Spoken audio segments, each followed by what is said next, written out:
Hello and welcome to the orientation to the standardized patient encounter conducted by individual appointments on today, Monday, January 30th, 2017. If you do not have a stethoscope, please see the event manager, Maria, for assistance.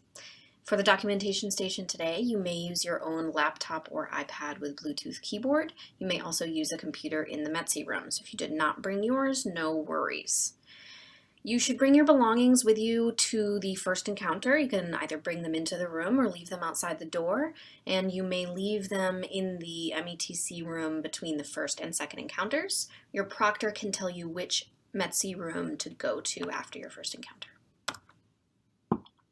After this orientation, you'll be given room assignments, and you'll head to your first assigned room. Your station will either be the focused history and physical or the targeted communication challenge. You'll have 15 minutes, and then you'll have 10 minutes of documentation. After that 10 minutes of documentation, you'll head back to a different room to do whichever station you didn't do before. So if you did focused H&P first, you'll do targeted communication challenge. If you did targeted communication challenge, you'll do focused history and physical. After you've completed both encounters and documented for both encounters, you will receive an email letting you know whether or not you need to visit the physical exam coaching station, and you'll need to check out with Maria or another proctor, and we'll go into more detail about that later. You'll have 15 minutes for each standardized patient encounter. Your time begins when you look at the door chart. There are two sides of the door chart, so I would recommend reading both sides. The door chart will make it very clear what task you are expected to perform in the room, so you are not going to be confused about whether or not you need to perform an abdominal exam, I promise. The door chart may have two ages on it. You can just pick one to document. The reason is that the same door charts are used for standardized patients of varying ages, so just pick one or confirm the age with the patient in the room.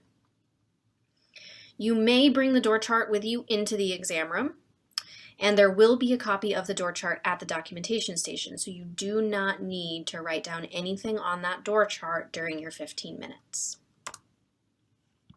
The proctor will knock on your door at 8 minutes when you have 7 minutes remaining, so about halfway through the encounter. I realize that that's contradicting the slide here that says you have 8 minutes. It's 7 minutes remaining and 2 minutes remaining. When your time has elapsed, the proctor will say time's up and ask you to exit the room. If you're in the middle of a physical exam maneuver, you can finish it, but don't start a new one because it won't be counted. If you are in the middle of a sentence, please feel free to wrap it up before you walk out of the room. There's no penalty for using your full time. There is no penalty for leaving early. When you're finished with your encounter, you'll proceed to the documentation station in the METC, ask your proctor what METC it's in, and then when you finish documentation in the METC, the proctor there will give you your next room assignment.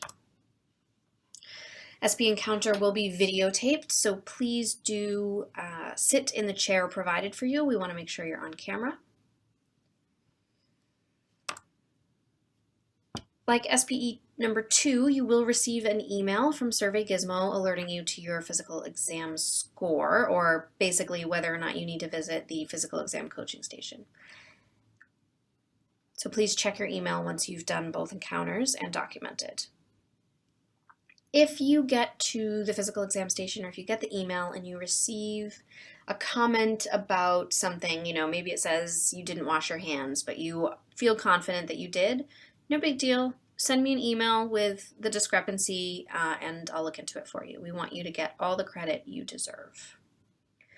When you have reviewed all aspects of the physical exam at the coaching station, you can go to the checkout station. Maria can let you know where that is. At the checkout station, you will choose an ICS domain and receive written feedback from your behavioral scientist faculty member on that domain. So you may have already chosen one for the standardized patient via email earlier last week, perhaps. But you'll choose another one that's your chosen domain.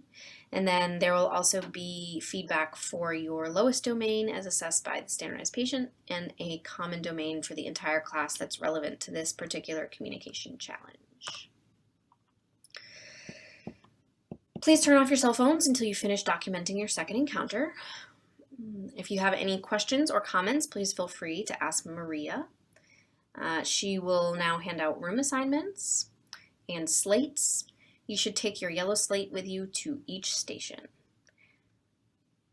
Good luck, have fun, and I wish you every success.